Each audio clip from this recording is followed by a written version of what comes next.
Yeah, I can fill in some words maybe.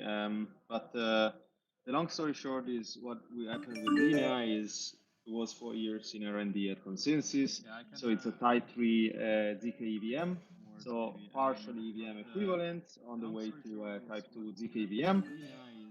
And then they have an award-winning power providing industry-leading speed. So speed by basically means on the latency side. And then public testnet was open last month.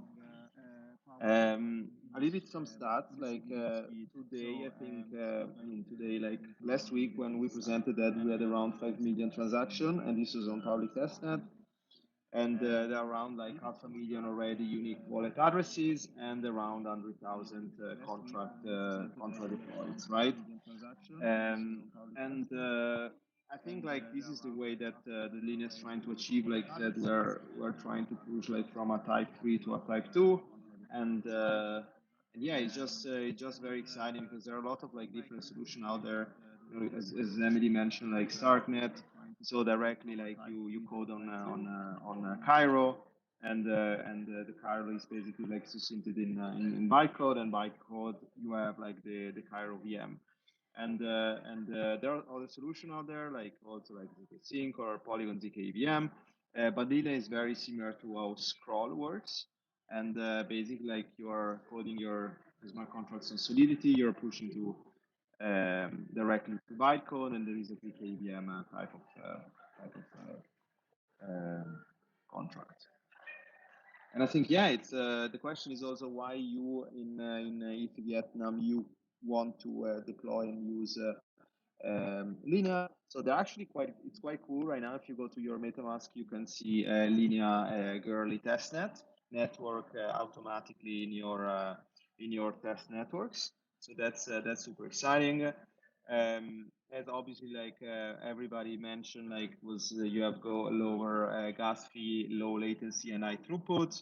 Is obviously secured by Ethereum, and then there is no challenge when transferring assets back to the layer one. And also quite cool is that if you are out there, you're a developer and you're using both Hardhat, Truffle, or Foundry, there's literally zero switching cost because it's all compatible with those three tooling. And yeah, if Emily was here, was like can tell a bit more on how you basically like deploy directly on something like Foundry, Hardhat, and Hardhat and Truffle. But it's quite easy. Like there are 3 lines of code, and if you actually are in Vietnam tomorrow, I will show that how you do it. The other part is why you want to also be on Linea. They are directly integration, so it's quite visible, and it's a seamless UX. So for all the user out there, you literally switch directly to early test network, and you can do the transaction directly there. And then obviously, like we have a quite growing and fast list of ecosystem partners, and that's probably the most exciting part. But yeah, so I mean, it's quite complex. So the layer 2 kind of like landscape is quite complex. You wanna basically ask yourself, you wanna go with even like as building an MVP, like you wanna go with an optimistic or an optimistic rollup. Emily gave a little bit like on an explanation on what's the two difference.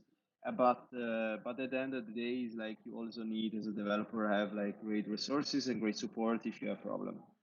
And yeah, so that's kind of like Linea in a nutshell. And I think for everybody that is interested also like in understanding like what type of ZK EVM are out there, or what is the difference, or what are actually like optimistic or non-optimistic rollup, there are cool resources there are cool resources online. You also have like Vitalik blog post on I think was there were actually a really good table with different type and type of like ZK EVM that are basically ranging from how compatible and what kind of performance they are, and I think the paper was called an ultimate, I think an incomplete guide to rollups, and I think that was quite cool. Oh, I see, Emily, you're back. Yeah, I'm just on mobile. Can you hear me? Yeah, perfect, perfect. Okay, cool. So I'm leaving my video off. Yeah. That sounds good. Yeah, I just gave a little bit like an overview on optimistic and non-optimistic, like why you want to choose Linea and why Linea has this kind of like advantages, not just because it's directly on the MetaMask girly testnet, but definitely like also on a technical level. But if you have anything to add, feel free to say something. I think like I mentioned that it's you literally as a developer don't have any switching costs on other developer tooling like Truffle, Hardhat, or Foundry. You want to give us like a little bit more like insights on how these non-switchy costs will work? Like I remember there were like 3-4 line of code on Truffle or Hardhat to push the configuration. Is that correct? Right. Yeah. So I mentioned this before because we're moving towards bytecode equivalency. Existing tools just understand it exactly as is. So if you deploy smart contracts, what you might be used to is in your network configurations, you'll just put like a connect to like an inferior provider of mainnet or girly. And that's the standard process. So if you go through any sort of coding boot camp, that's what they'll teach you. In order to deploy on Linea, then you just swap out the URL. So the URL right now is permissionless. It's rpc.girly.linea.build. So, I mean, like ease of use is definitely one of the things about Linea that's really cool. I actually don't necessarily think that's the biggest thing of like what drives Linea as a differentiator with the network. So like the first piece, like I said, is different from optimistic rollups specifically because there's no challenge period, right? So the users don't need to wait to immediately like pull out their funds. The other piece is actually because Linea sits within the consensus ecosystem. If you notice, if any of you guys have checked your MetaMask wallet, Linea is built in as a default network. So this doesn't seem, I guess, super amazing, but actually the overhead of adding in a network, so adding in a new network like Polygon, ZK, Scroll, or whatever, is a separate UI that you have to go through. And so, in a sense, you can kind of bet on Linea as a network, leveraging the consensus network effects, taking advantage of that MetaMask audience. So, something I want to talk about a lot when you think about choosing an L2 is not only the tech, right? So there is a level of, developer tooling ecosystem, really easy to access. That's the basic. But the next thing, when you're actually building an app for users, you want to think about who your audience is, how much liquidity is on that layer two, so that they can interact with your app as easily as possible. And so that's actually, I think, one of the biggest sells about Linea is because we sit next to MetaMask, there's always going to be kind of like Linea first support within MetaMask. Not that MetaMask isn't going to be multi chain focused, but there definitely is a better relationship there because we're in the same company. So it's easier to get those things done faster. Nice. It's so great to hear like the full sentence without being dropped. That's amazing. You're one, yeah. Cool. Yeah. I mean, do you have any other questions too? For half of the MA, and so Ivy's gonna have some announcements to talk to the viewers right now.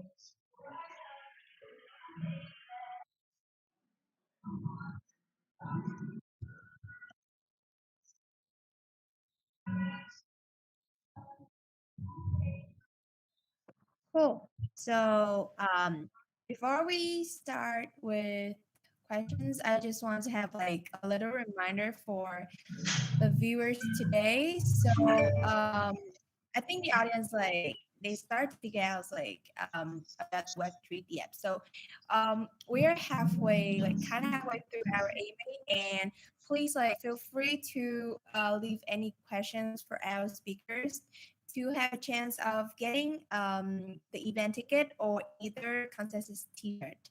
So now, so can you help me to bring back like more questions for our speakers?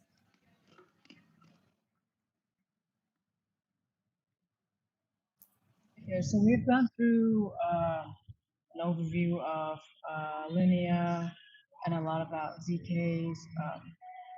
Also, Francisco also talked about how anyone can start to develop on Linea. Is there like how easy is it to start building the apps on Linea, Jira, and MetaMask? Like, what does it mean for scalability? And also, I've looked through the docs, and there are some packages that help with the development, which is really fast if you're using Truffle. So if you can you explain?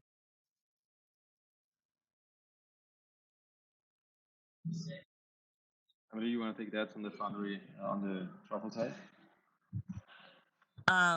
Yeah, I feel like I've mentioned this a few times. How to build is you just swap out your URL, right? So in your truffle config, typically good networks, and then your URL is like your Infura provided URL.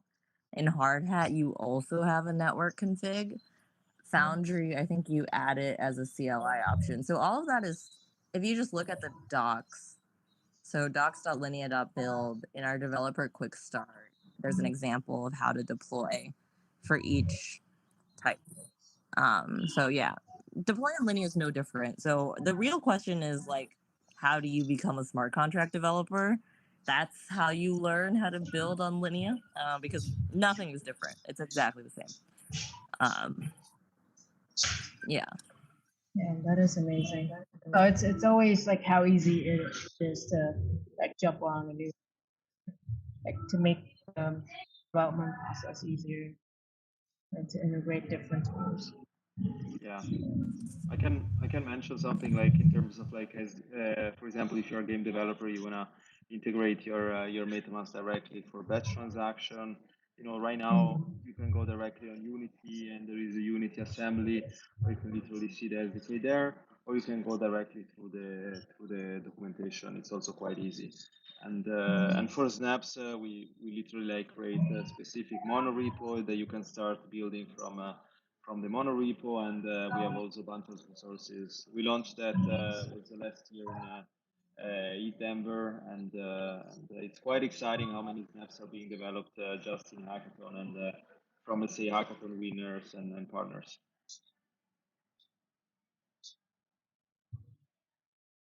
Okay.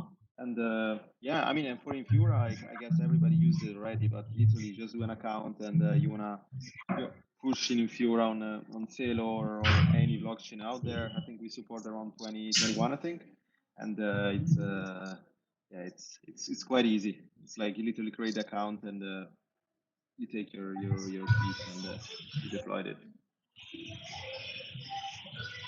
Cool. All right, so Francisco, if you want to share some code, then you can do it now, or otherwise, we can go to some of the questions that we gathered from our community.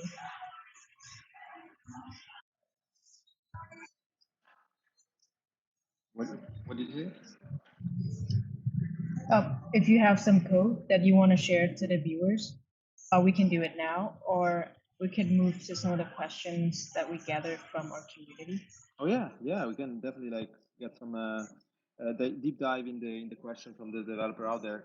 I just want to say that also like Emily created a great Tokyo Linea getting started guide with a bunch of resources, and feel free to check this out.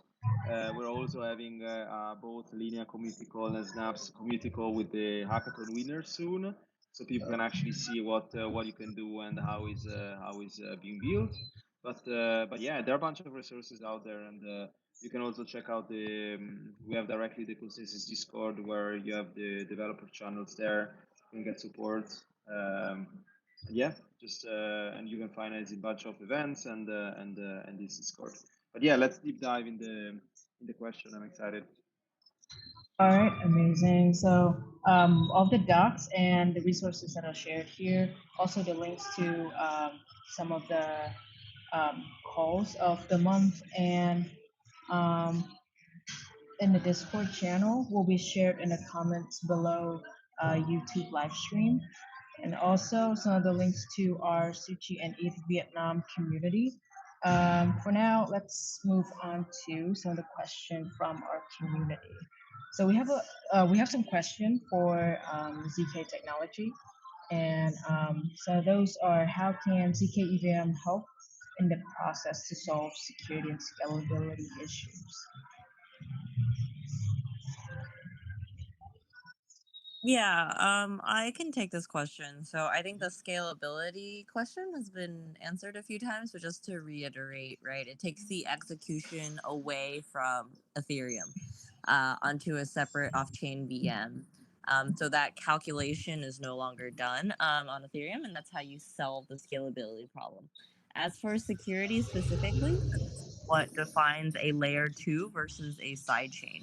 So if you guys are familiar with like Polygon, right, for example, that is a completely separate chain with its own consensus mechanism. So all of your, I guess, uh, like crypto is locked up on Polygon.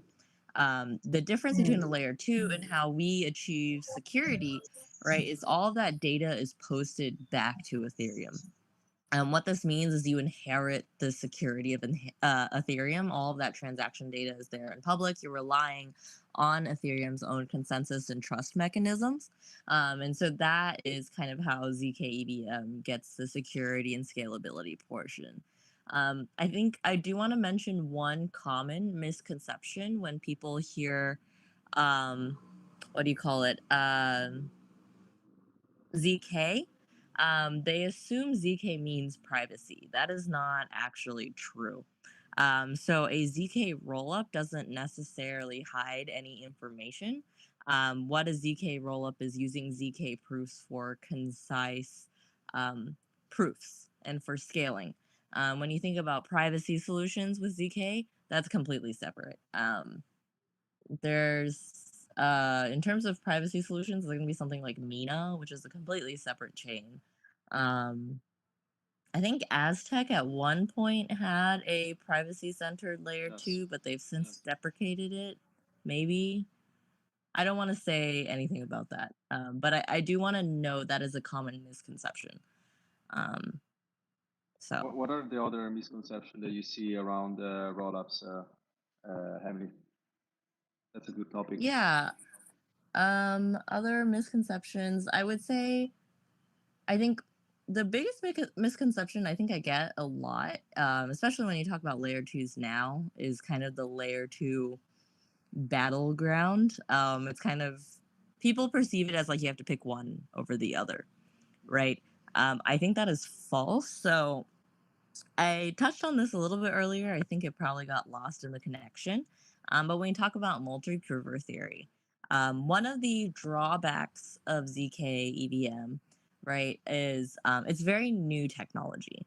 And each provers kind of has its own tech, which means if there is a bug in a prover and you're only going through that single prover for verification, then it is possible for a malicious attack, right? So what the multi-prover kind of theory or model is like each of these ZK EVM L2s, right? So Scroll, Polygon ZK EVM, Linea. Imagine a world where actually that transaction data is passed through multiple provers, right? So at that point, basically, you kind of need a quorum of yes, this is true. So it's battle testing kind of the security and truthfulness of whatever data you're posting, right? And so in that case, in order for a secure and scalable Ethereum, it requires multiple L2s.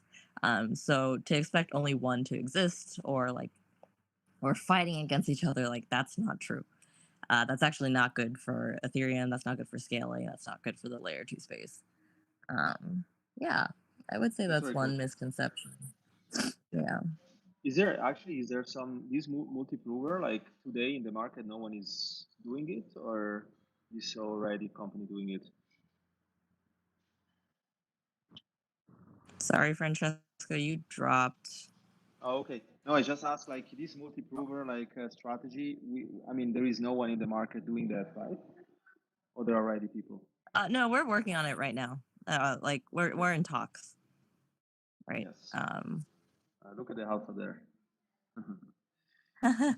Yeah, I think most of us are probably just running to mainnet right now. I know Polygon just released mainnet. Scroll is on the way. ZK Sync just replaced mainnet, but yeah, that's kind of also in the roadmap of Linea. But future wise,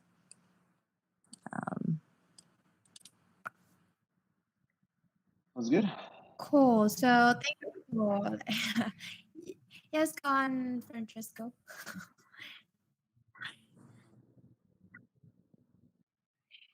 Yeah, so like it's really insightful sharings from Emily that people like think ZK is for security, but it's actually not. So I think we're gonna go through like one to two more questions because the time is quite limited and we have been like covered quite a lot of information now. So I'm scrolling through comments in the YouTube channel and we have some here.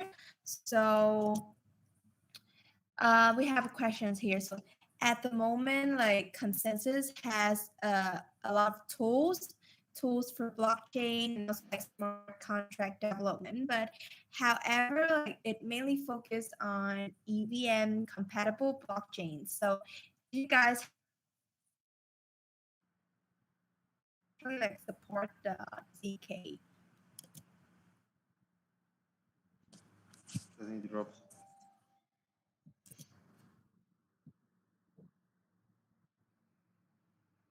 Oh yeah, Emily, it's secure, but it's like it's inherent security from Ethereum.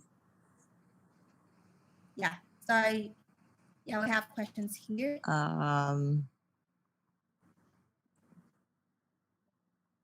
don't think we heard the end of Ivy's question. Yeah, I just dropped the questions into the chat, so you can go through it. I think this is also. Do you guys have plans tools for support ZK? I mean, I think the focus. So Snaps is actually going really well around these non-EVM compatible like deployments. Like today, you see like those snaps being built with exactly non-EVM compatible chain, similar to the I mean, there are people building this BTC snap. You saw like the IPFS and snap. So there are quite a use case, and one big vertical of MetaMask snaps today are non-EVM compatible chains, and yeah, that's what I see.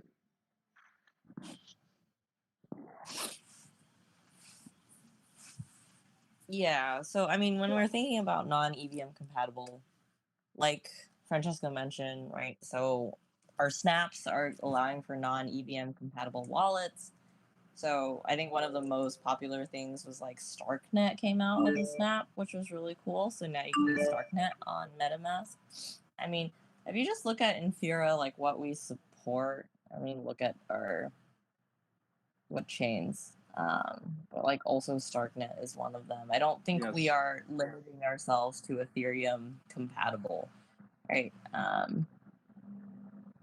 Yes, yeah, it's we definitely like want to, even like I think in ETH India last year, like one young person in a team, they built like a Cosmos snap, basically like how you interact with the Cosmos chain, and it was quite exciting. So I think like this is a way to fully enable this permissionless innovation and interoperability around different chains. And yeah, but I think like the way to go for like non-EVM compatible chains. But I mean, it's yeah, you have different way to do that, a different ecosystem to do that. But I think like you as a developer, you want to go where the support and the ecosystem is strong, so that you can actually solve those problems yeah, early and fast.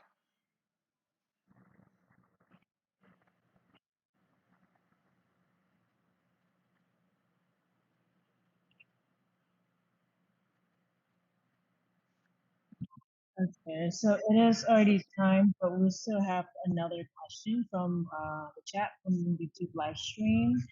And that is, how can users be confident that their data is safe with MetaMask in the future? A good question. There is no way to say, yeah, we are, we're safe, right? Like at the end of the day, also MetaMask is a fully non-custodial wallet, and what is actually key is to enable and be more cautious and let's say educate yourself on specific like ranges. We're having a bunch of those developer community call around like self custody and best practices.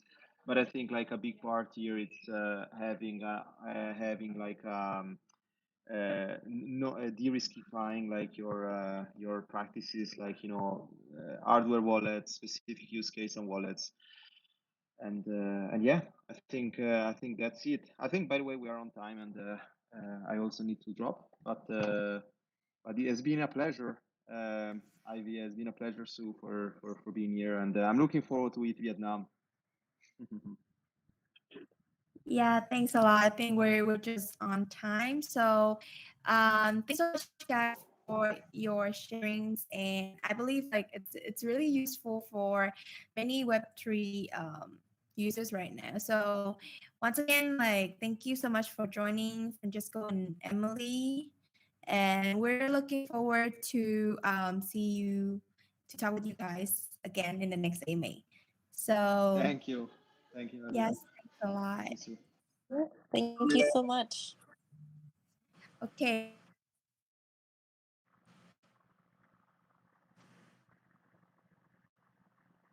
The viewers, it is like the QR code. So can you help me to clear the QR code? I'm gonna drop. Okay. Thanks, Emily. See you again.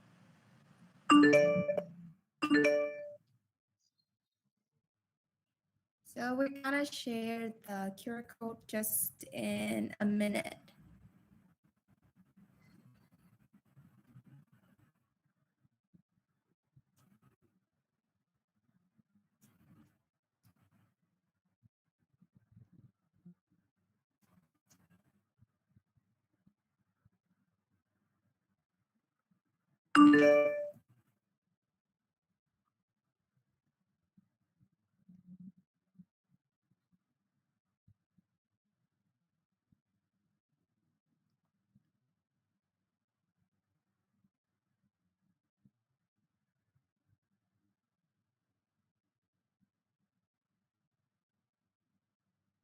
So you guys can scan this QR with your camera to collect your poll. We're gonna leave this QR code in 2 minutes for people to scan.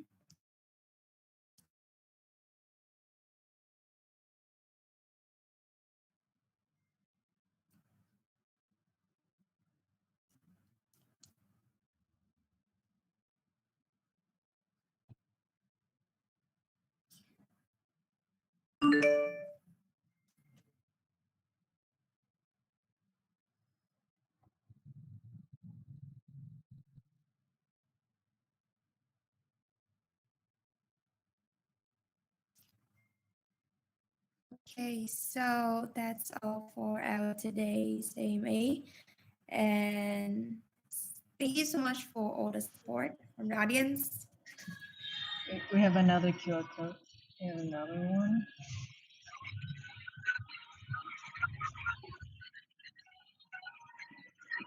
Let me share this. I think we're done sharing.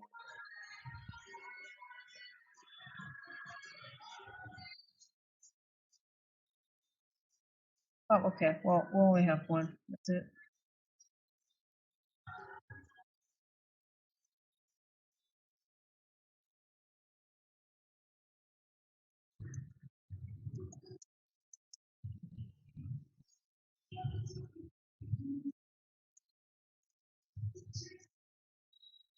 All right. Thanks everyone for joining. Thank you so much for joining. Bye. We'll see you on episodes with protocol.